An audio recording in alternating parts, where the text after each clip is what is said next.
یہ ایک مسلمہ حقیقت ہے کہ اللہ تعالیٰ نے انسان کو عظمت، بزرگی اور شان عطا کر رکھی ہے۔ تمام مخلوقات میں سے جتنی بھی مخلوقات ہیں ان میں سے سب سے زیادہ اللہ تعالیٰ نے شان اور بزرگی عطا فرمائی ہے وہ انسان کو عطا فرمائی ہے، اور اس کو اچھی صورت اور علم و عقل جیسی دولت بھی بخشی۔ اس علم و عقل کے ذریعے سے اس انسان نے کئی کارنامے سر انجام دیے، اور اس ترقی کے دور میں روز نئی نئی ایجادات سے یہ دنیا حیران زدہ ہو رہی ہے۔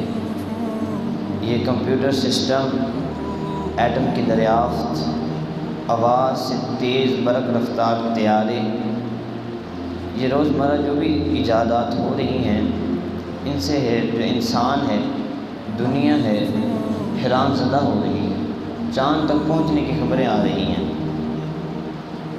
اب جب ان تمام کامیابیوں پر غور و فکر کیا جائے تو یہ سب کی سب کامیابیاں اللہ تبارک و تعالیٰ کی بخشش کا مظہر ہے، اس لیے کہ یہ تمام جو نئی نئی ایجادات ہیں وہ کون بنا رہا ہے؟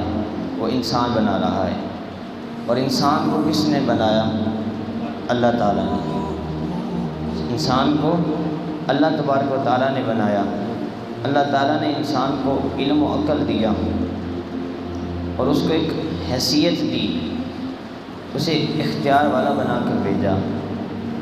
وہ اپنی مرضی سے کھاتا پیتا، اٹھتا بیٹھتا ہے، سوتا اٹھتا ہے، ہر کام میں اپنی مرضی کرتا ہے۔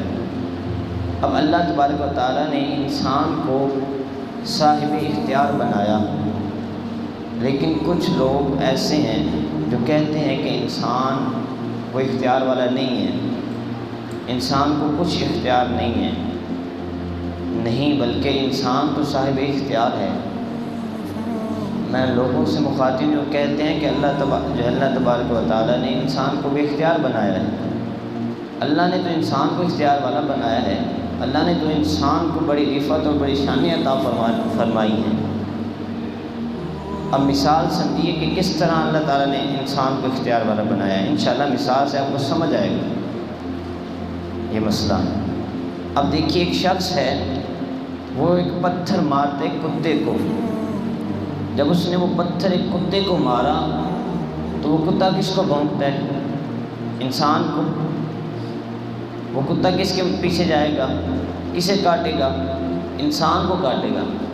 چاہیے تو یہ تھا کہ کتے کو تو چوٹ جو پہنچی ہے وہ تو پتھر سے پہنچی ہے، اسے چاہیے تھا وہ پتھر کو بھونکتا، اس پتھر کو کاٹتا، لیکن نہیں، وہ بھی سمجھ رہا ہے کہ یہ پتھر ہے یہ بے اختیار ہے، یہ خود بخود مجھے کوئی اذیت و کوئی تکلیف نہیں پہنچا سکتا، اس سے جو ہے وہ ایک انسان نے مجھے اٹھا کر مارا ہے، اور انسان تو اختیار والا ہے، اس لیے وہ کتا بھی اس انسان کے پیچھے دوڑتا ہے۔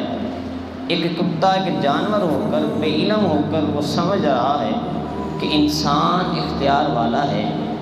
اب جو خود انسان ہو اور علم والا ہونے والا دعویٰ بھی کرے اور کہے میں صاحب عقل بھی ہوں، اور پھر پتھر اور انسان میں فرق نہ کر سکے، تو اسے چاہیے کہ کسی عقل والے کے پاس جا کر عقل لے، کیونکہ رب تعالیٰ نے جو ہے انسان کو عظمت والا بنایا ہے،